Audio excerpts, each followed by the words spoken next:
गेल्या 2 दिवसापासून भिवंडीमध्ये तणावाचं वातावरण आहे. कसं पाहतो या ठिकाणी? या आधीही आपण खासदार या ठिकाणचे होते, मात्र अशी परिस्थिती या ठिकाणी होती. अशाची परिस्थिती आहे. सगळ्यात आधी आपल्या माध्यमातून तमाम भिवंडीच्या जनतेला मी आवाहन करीन, जे कुठल्याही जातीचे धर्माचे असो, भिवंडी शहरामध्ये शांतता राखणं ही आपल्या सगळ्यांची जबाबदारी आहे. भिवंडी शहरातलं वातावरण हे सौहार्दपूर्ण राहिलं पाहिजे, याची खबरदारी सगळ्याच पक्षाच्या नेत्यांनी, सगळ्याच धर्माच्या नेत्यांनी घेण्याची आवश्यकता आहे. आणि म्हणून आपल्या माध्यमातून मी आवाहन करेन की गेल्या अनेक वर्षापासून भिवंडी शहर हे शांततेत गुण्यागोविंदाने सर्व जाती धर्माचा आदर करून एकत्र राहत होते. एकमेकाच्या उत्सवांचा, एकमेकांच्या सणांचा आदर करून भिवंडी शहर हे विकासाच्या दृष्टिकोनातून पुढे जात होतं. त्याला गाळबोट लावण्याचं काम कोणीतरी केलेलं आहे. निश्चितपणाने कायदेशीर दृष्टिकोनातून त्यांच्यावर जी कारवाई व्हायची ती होईल, परंतु भिवंडीच्या जनतेने, भिवंडीच्या धार्मिक गुरु असतील तर त्यांनी, मग ते कुठल्याही धर्माचे असो, राजकीय पक्ष असतील तर राजकीय पक्षाच्या सगळ्याच नेत्यांनी, पुढाऱ्यांनी पुढाकार घेऊन भिवंडीमध्ये शांततेचं वातावरण कसं राहील याच्यासाठी आपलं योगदान देण्याची आवश्यकता आहे. आमदार रईस शेख यांनी सांगितलं होतं की येणारा जो विधानसभा निवडणूक आहे त्याला बघून सुडबुद्धीने सर्व घडवलं जातं. आता मला माहीत नाही, माझ्या कानावर ज्या गोष्टी आलेल्या आहेत त्या गणपती बाप्पाच्या मिरवणुकीवर दगडफेक झाली. आता गणपती बाप्पाच्या मिरवणुकीवर दगडफेक झाली नाही ते कोणी केली असेल हे आपण समजू शकता. मग याचा अर्थ ज्याने कोणी हे वक्तव्य केलं त्यांना निवडणुकीसाठी याचा फायदा घ्यायचा आहे का? आणि अशा परिस्थितीमध्येही माझ्यासोबत इथे उपस्थित असलेले राजेश कुंटे आहेत. मी त्यांच्या घरी आज आलो कारण त्यांच्यावर लाठीचार्ज झाला, बळलाल यांच्यावर लाठीचार्ज झाला. त्या ठिकाणी जी परिस्थिती होती ती परिस्थिती आटोक्यात आणण्याच्यासाठी पोलिसांना सहकार्य करण्याच्या भूमिकेतून ही मंडळी त्या ठिकाणी गेली आणि त्यांच्यावरच लाठीचार्ज झाला आणि हे प्रकरण चिघळलं. गणपती बाप्पाचा आदर हिंदू धर्म संस्कृतीमध्ये किती आहे आणि या उत्सवाला किती महत्त्व आहे आपण सर्व मंडळी जाणता.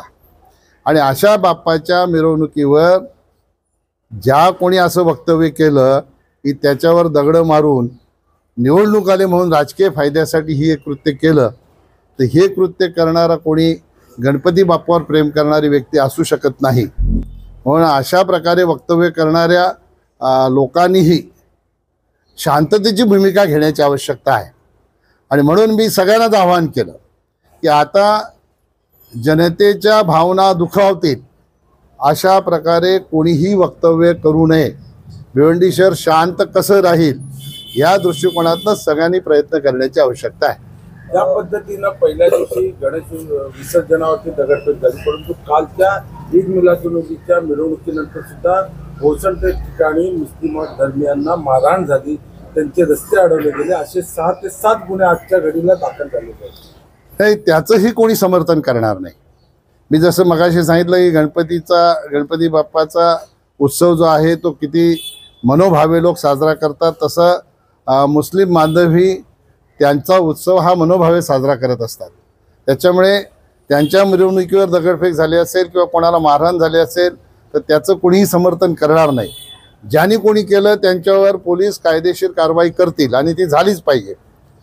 आणि म्हणूनच मी सांगतो की कुठल्याही जाती धर्माचे सण असो, उत्सव असो, या उत्सवामध्ये ज्या पद्धतीने हिरिरीने सगळ्या समाजाचे लोक यापूर्वी सहभाग घेऊन भिवंडीचं वातावरण शांत राखण्यासाठी सर्व मदत करत होते, सर्व एकत्र येऊन सण साजरे करत होते, ती वेळ पुन्हा भिवंडीमध्ये आपल्याला निर्माण करण्याची आवश्यकता आहे. म्हणून निवडणूक आहे किंवा राजकीय पक्षांच्या काही अजेंड्यावर असलेले विषय असतील हे सगळे बाजूला ठेवून भिवंडी शहर हे सगळ्यात महत्त्वाचं आहे आणि ते शांत राहिलं पाहिजे, याच्यासाठी प्रयत्न करण्याची आवश्यकता आहे. पोलीस प्रशासन यामध्ये कुठेतरी कमी पडलं असं वाटतं का? कारण ज्या पद्धतीने DCPची आता तात्काळ बदली झालेली आहे, ही प्रशासनिक बाब आहे, त्याच्यावर मी काही भाष्य करणार नाही. मला माहिती मिळाली, काल पोलीस कमिशनर आले होते, पोलीस कमिशनर त्यांनी काय आढावा घेतला असेल, त्यांच्या आढाव्याच्यामुळे त्यांच्या निदर्शनास आलेल्या गोष्टी असतील, त्याच्यामुळे त्यांनी ती कारवाई केली असेल. ही त्यांची प्रशासकीय बाब आहे. त्या बाबीमध्ये आपण लक्ष घालणं उचित नाही. पण शांततेच्या मार्गाने जो प्रकार घडला होता तो शांततेच्या मार्गाने शांत व्हावा याच्यासाठी प्रयत्न करणाऱ्या सहकाऱ्यांवर लाठीचार्ज करणं हे अत्यंत चुकीचं आहे. आणि अशा प्रकारे जर प्रशासनाने काही भूमिका घेतली असेल आणि CP साहेबांच्या लक्षात आलं असेल, त्यांनी काही कारवाई केली असेल, तर त्यांनी केलेली कारवाई ही त्यांच्या दृष्टिकोनातून उचितच असेल. म्हणजे संघटनेच्या काही पदाधिकाऱ्यांवरती लाठीचार्ज केला आणि त्यामुळं त्यांची बदली झाली असं म्हणायचं. असं नाही मला म्हणायचं. मी असं सांगितलं की त्यांनी जो आढावा घेतला त्या आढाव्यामध्ये त्यांच्या काही गोष्टी निदर्शनास आल्या असतील पोलीस कमिशनरच्या, आणि त्यांच्या निदर्शनास आल्यानंतर त्यांच्या सभेमध्ये काय झालं मला तर माहीत नाही. मी तर त्या सभेला नव्हतो. त्यांच्या चर्चेमध्ये कोण कोण सहभागी होते तेही मला माहीत नाही. पण पोलीस कमिशनरांच्या निदर्शनास आल्यानंतर त्यांनी सरकारला ह्या बाबतीतली ह्या बाबतीतला रिपोर्ट पाठवला असेल आणि सरकारच्याकडनं त्यांना काही सूचना आल्या असतील, त्याच्याप्रमाणे त्यांची कारवाई केली. मला एक गोष्टीचा खुलासा या ठिकाणी करायचा आहे. तुम्ही विचाराल तेव्हा विचाराल. पण मी काल एक बाईट बघितली विद्यमान खासदारांची. ते DCP साहेबांच्या ऑफिसच्या बाहेरचीच बाईट आहे. त्यांना कोणीतरी पत्रकारांनी विचारलं की भिवंडी शहरामध्ये असा मेसेज फिरतो की कपिल पाटील साहेब खासदार असताना 10 वर्ष या भिवंडी शहरात दंगल झाली नाही, तर आता दंगल झाली अशा प्रकारचं स्टेटस अनेक लोकांनी ठेवलेलं आहे. आता त्या महोदयांनी अशा प्रकारे त्या ठिकाणी वक्तव्य केलं की 10 वर्ष झाली नाही म्हणून आता त्यांनी केली असेल. आता जी काही दगडं मारली गणपतीच्या मिरवणुकीवर ती मी सांगितली असा त्याचा अर्थ होतो. मी नेहमी बोलतो की ह्यांच्या बुद्धीची क्यू केली पाहिजे, तर खरंच क्यू केली पाहिजे. अशा लोकप्रतिनिधीपासून शहरातल्या नागरिकांनी सावध राहण्याची आवश्यकता आहे.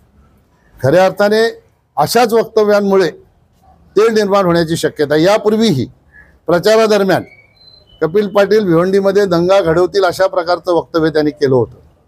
म्हणजे सतत अशा प्रकारचं वक्तव्य एका जबाबदार लोकप्रतिनिधी करणं हे लोकप्रतिनिधी असण्याला साजेसं नाही.